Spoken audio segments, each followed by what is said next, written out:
Hello दोस्तों। आज के वीडियो में हम पावर फैक्टर के बारे में थोड़ा समझेंगे और जानने की कोशिश करेंगे कि एसी सीरीज सर्किट में पावर फैक्टर कैसे वर्क करता है। हमको पावर फैक्टर क्यों चाहिए, क्यों उसके बारे में हमको समझना पड़ेगा। तो दोस्तों याद कीजिए, जब हमने प्योर रेजिस्टर के बारे में बात की थी तो उसके अक्रॉस वोल्टेज और करंट दोनों इन फेज जाते हैं। इसका मतलब वोल्टेज और करंट में कोई भी फेज डिफरेंस नहीं है। तो वहाँ पे हमको जो पावर क्वालिटी मिलता है, जो बाहर पावर हमको आउटपुट मिलता है या सर्किट में जो पावर पावर अवेलेबल है, वो एक तरह का होगा एक्टिव पावर जिसे हम कहेंगे। अगर सर्किट में इंडक्टर है तो दोस्तों वहाँ पे करंट 90 डिग्री बिहाइंड चलेगा। वोल्टेज और करंट के बीच में 90 डिग्री का फेज डिफरेंस है और वहाँ पे हमको रिएक्टिव पावर देखने मिलेगा। उसका हम लोग कह सकते हैं उसका रियलाइजेशन होगा। तो इंडक्टर आएगा तब लैगिंग, या कह सकते हैं करंट का लैगिंग कैरेक्टरिस्टिक, करंट वोल्टेज से पीछे चलता है, करंट वोल्टेज से लैग करता है, ऐसा हम कहेंगे। और जब कैपेसिटर का आएगा तो कैपेसिटर के बारे में हम क्या कहेंगे, करंट हमेशा वोल्टेज से आगे चलता है, 90 डिग्री आगे चलता है। तो दोस्तों कहने का ये मतलब है, इलेक्ट्रिकल सर्किट में जब भी हम एसी सप्लाई के बारे में बात करते हैं तो रजिस्टर, इंडक्टर और कैपेसिटर तीनों का हमको कंबाइंड इफेक्ट देखने मिलता है। और सीरीज सर्किट में हमको पता है या फिर XL is greater than XC होगा या फिर XL is less than XC होगा। इसका मतलब ये सर्किट या तो इंडक्टिव जोन में काम करेगी या तो कैपेसिटिव जोन में काम करेगी। तो उसके अकॉर्डिंगली हमको सर्किट का वर्किंग पता चलेगा, हमको पता चलेगा वोल्टेज और करंट के बीच में क्या फेज डिफरेंस है और सर्किट का बिहेवियर किस प्रकार रहेगा। इसी वजह से हमको पावर फैक्टर स्टडी करना चाहिए। दोस्तों पावर फैक्टर की अलग अलग डेफिनेशंस हैं। हम यहाँ पे पावर फैक्टर की 3 डेफिनेशन के बारे में समझने का प्रयास करेंगे। Cosine angle between voltage vector and current vector is called power factor. सबसे सिंपल डेफिनेशन दोस्तों ये कहती है, आप वोल्टेज का वेक्टर ले लो, करंट का वेक्टर ले लो, दोनों के बीच जो एंगल आएगा उसका कोसाइन जो लेंगे उसको हम पावर फैक्टर कहेंगे, जिसको सिंपल हम कहते हैं कॉस फाई।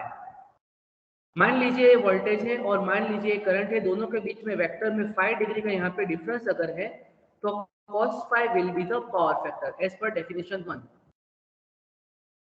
दूसरी डेफिनेशन देखते हैं दोस्तों। Power factor is defined as ratio of active power to the apparent power. हम लोगों ने लास्ट वाले वीडियो में 3 तरह के पावर देखे थे, एक्टिव पावर, रिएक्टिव पावर और अपेरेंट पावर। एक्टिव पावर हमारा वी आई कॉस फाई और अपेरेंट पावर वी आई है। तो एक्टिव पावर को हम लोग ट्रू पावर कहेंगे, ट्रू पावर भी कह सकते हैं, P by S. Apparent power को हम लोग एस से लिखते हैं। तो V I cos phi upon V I cancel होगा, you will get cos phi. इसका मतलब आपके जो दो पावर है, ट्रू पावर और अपेरेंट पावर, उसका रेशियो लेंगे तो हमको पावर फैक्टर मिलेगा।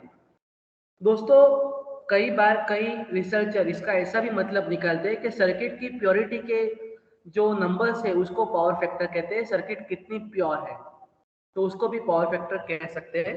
तो ये दो पावर है, ट्रू पावर और अपेरेंट पावर का रेशियो है, इसको हम पावर फैक्टर कहेंगे। थर्ड डेफिनेशन लेते हैं दोस्तों। Power factor is defined as ratio of resistance to the impedance of the network.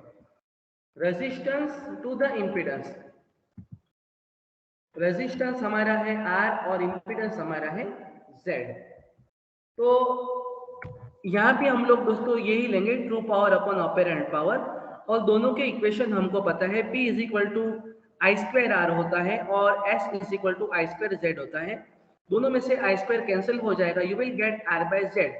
इसका मतलब रेजिस्टेंस और इम्पीडेंस के रेशियो को भी पावर फैक्टर कहते हैं।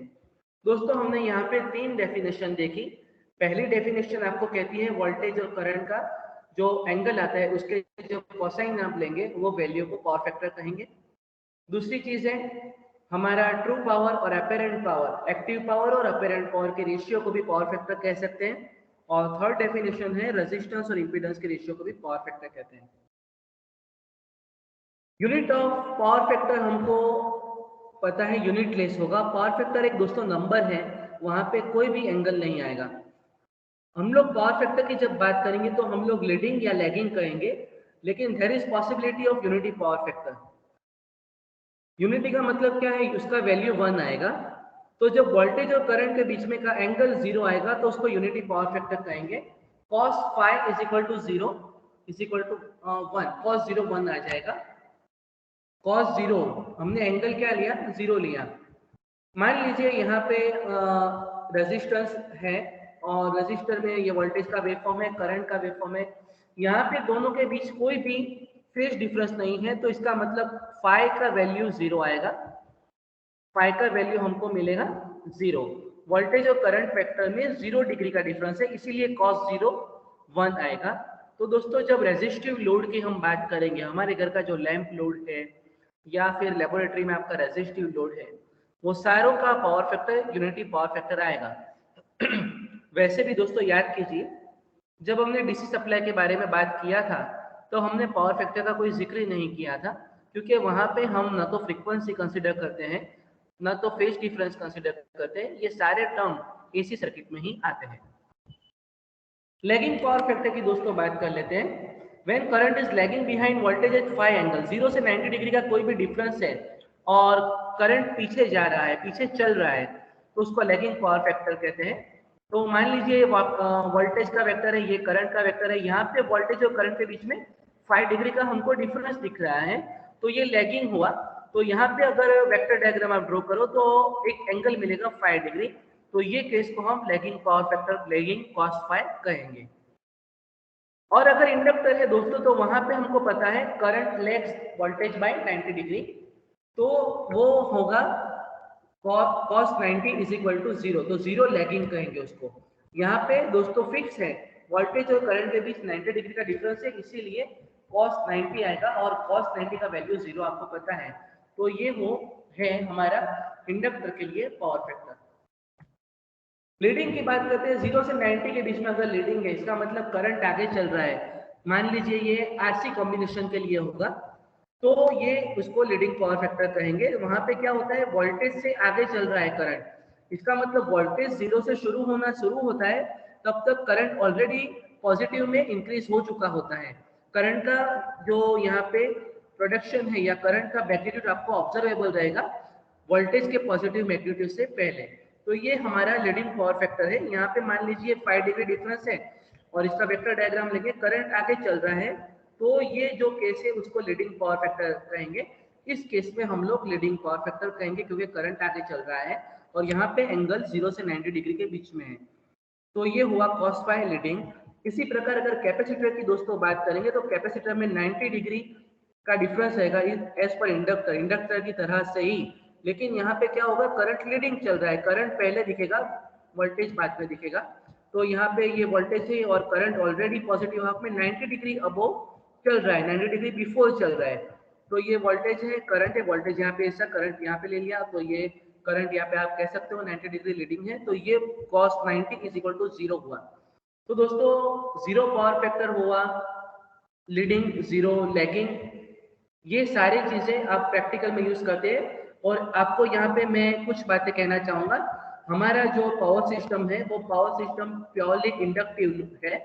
हमारे पावर सिस्टम में इंडक्टिव लोड है, इसी वजह से आपको अगर कई बार पूछा जाए कि हमारे पावर सिस्टम का पावर फैक्टर कितना है या आपके घर का पावर फैक्टर कितना है, तो इसका वैल्यू 0.8 से 0.9 तक लीडिंग नहीं लेकिन लैगिंग रहता है, क्योंकि हमारा लोड इंडक्टिव है। 90% 80 to 90% लोड हमारा इंडक्टिव लोड है, इसीलिए पावर सिस्टम का 80% लोड इंडक्टिव रहता है, इसीलिए उसका पावर फैक्टर जनरली 0.8 के आसपास होता है, 0.8 लैगिंग। तो दोस्तों पावर फैक्टर बहुत ही इंपॉर्टेंट पैरामीटर है, तो आपको इसको स्टडी करना चाहिए। Thank you and keep learning.